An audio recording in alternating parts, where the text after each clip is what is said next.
Welcome to mumzo.munchies, where we find the fun in palate development and food introduction in general. So it is that time of year again, and what better time to get back into the swing of things and kind of try to help in figuring out the monster that is festive meal planning. So what better what better place to start than right at the end at dessert? So it's really tricky to find something that satisfies everyone, and this kind of covers all bases. It's kind of a trifle, it's kind of a cake, it's kind of just yumminess right through. We are starting with caramel carrot cheesecake dessert.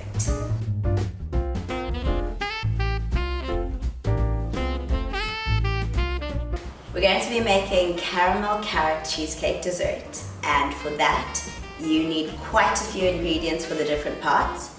So for your cheesecake mixture you need your cream cheese, mascarpone cheese, creme fraiche, and some caramel treat. For the cake base you need flour, 3 eggs, butter, milk to loosen, brown sugar, blackstrap molasses, your spices, which are nutmeg, cinnamon and cumin. You need your essences, which are, well, vanilla extract and caramel essence, zest of a lime, and of course your carrots. To begin, we're going to start with our wet ingredients. So we're going to combine our butter and sugar till it's almost in a creamy texture. Then we're going to add in our eggs, beat those up, throw in our essences and our molasses and get that all sticky together before combining with our carrots. We're going to cream our butter and sugar before adding our eggs, which we're going to beat into the mixture and then add in our essences. It's going to get a bit noisy now.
Make sure that's well combined so that you don't end up with an eggy base.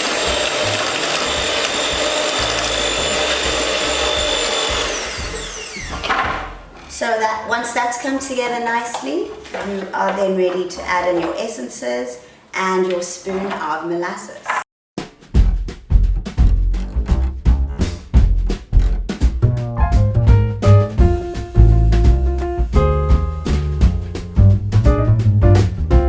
It's your essences and then your blackstrap molasses. So any molasses really will do, but the awesome thing about this is it's basically the gunk taken out from the sugar refining process. So it is a bit of a healthy sugar alternative, and you could actually use this as your only source of sugar, but it's Christmas, come on. I'm gonna add a bit more. It's quite sticky. But this is quite a yummy baking additive because it gives quite a caramelly taste to your bake, which is exactly what we're going for anyway. Alrighty, got all that brown goodness in there. So we're gonna mix that up, and then we're throwing in our grated carrots. And instantly there's just this toasty smell that just comes from everything, and so much yumminess.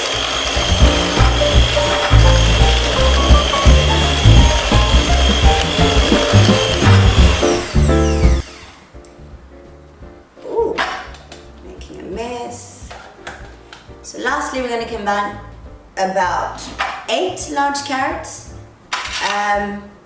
You want about 2-3 cups of carrots, grated carrots in total for your mixture, so that it is really the star of your base. Get all of that out. So you might want to stir it manually first before going at it with your machine, because you might just have bits of carrot everywhere.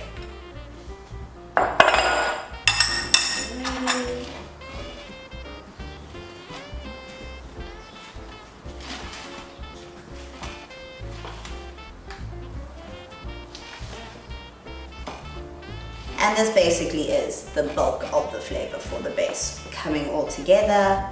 And then we're just gonna add our spices with our dry ingredients, and we have a spicy, toasty, tasty mixture that just, ooh, so much yumminess. And there you have it. So your final mixture is gonna be quite thick, which is why we have the milk to loosen when we now combine with our dry ingredients. But that's what you should really be left with, so just buttery carrots.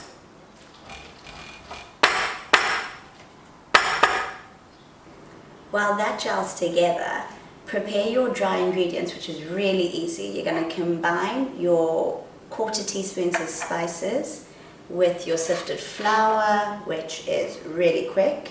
So to make life easier, and because with the chaos of Festive, you may not have measuring equipment, rather use self-raising flour for your base. It's just that much easier. So we're going to use our self-raising flour, sift in our spices that are mixed together, and then we're going to combine that and create a well in the middle so that we can bring everything together. Alrighty, so we bring that together, create a well in the middle, and now we're just gonna take our carrot mixture, throw it in there and bring them together. Don't mix for too long or too much, because you still want that chunky texture to it. And then you are lastly going to grate in some of your lemon zest, and you are done. Okay, so we've got our well, pour in our carrot mixture,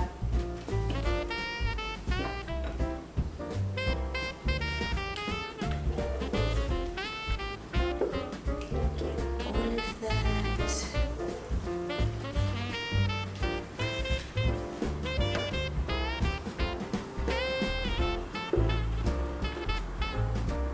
Grate in the zest of half a lime or lemon, whichever citrus that's tart that you have accessible to you.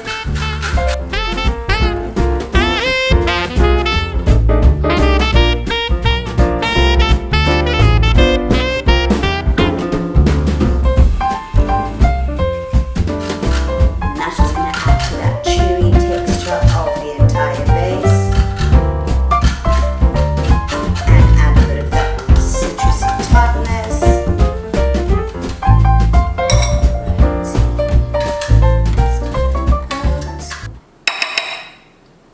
And we're going to thoroughly combine that mixture before placing in a lined cake tin.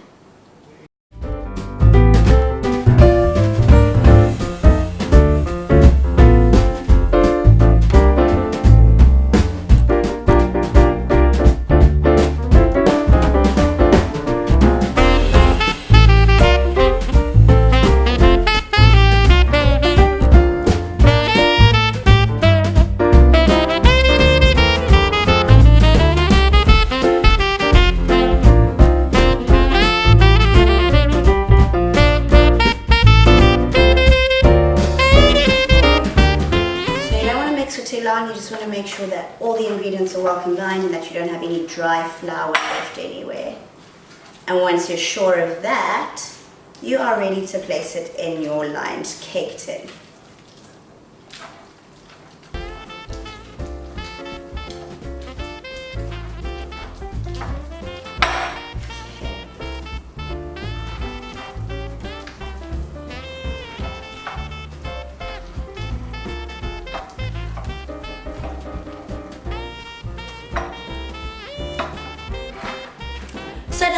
have much now, but it smells amazing and is almost ready to head into the oven, which you're going to need to preheat at 180 degrees. Once you've lined your cake tin, you can pour in your batter before placing in the oven to bake at 180 degrees. So gently pour it in.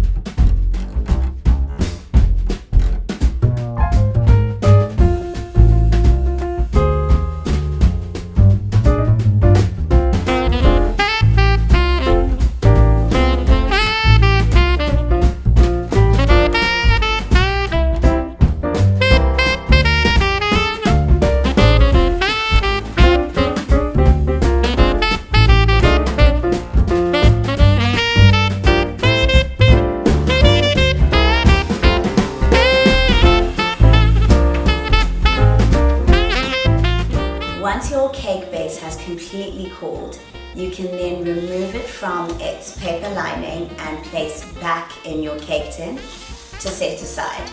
You're now going to get started on the cheesecake filling. What we're going to need is about 400 grams of plain cream cheese, 250 grams of mascarpone cheese, about 100 grams of creme fraiche, and of course, to keep the caramel flavor going, we're using half a tin of caramel treat. All we're really gonna do is make sure it's been softened and isn't hard from the fridge. And we're gonna blend all of those ingredients together and layer onto our base, pop into the fridge and let some hours wait while it sets. Portion of that.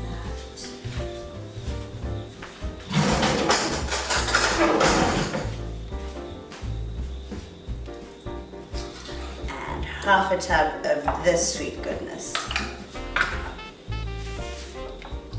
Now we're going to manually mush it up so that it's easier to blend.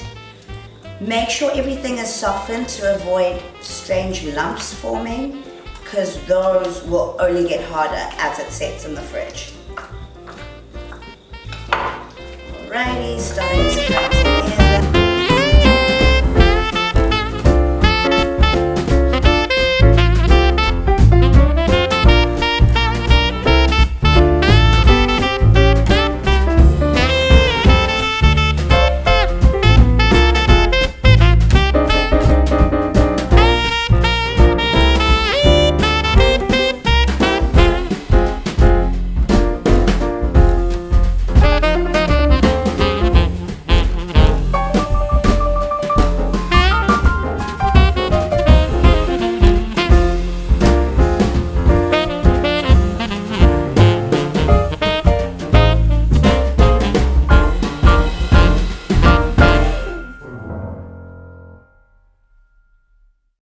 Once you're happy that your mixture is well combined and really smooth and creamy, last thing you're going to do is add just a squeeze of lime juice to pick up all that cheesiness and kind of give a bit of lightness and freshness to it all.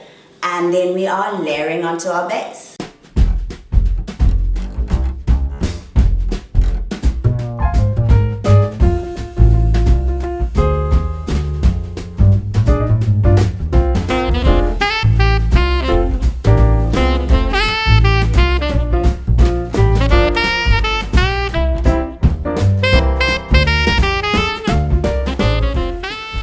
So we're gonna pour that over our base, smooth it out.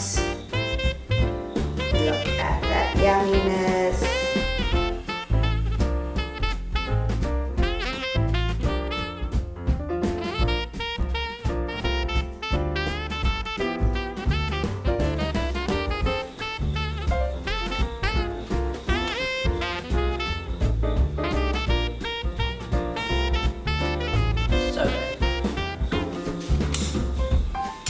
Once this is set, you're simply going to pop it in the fridge to, well, actually set for about 4-ish hours or until it's nice and firm.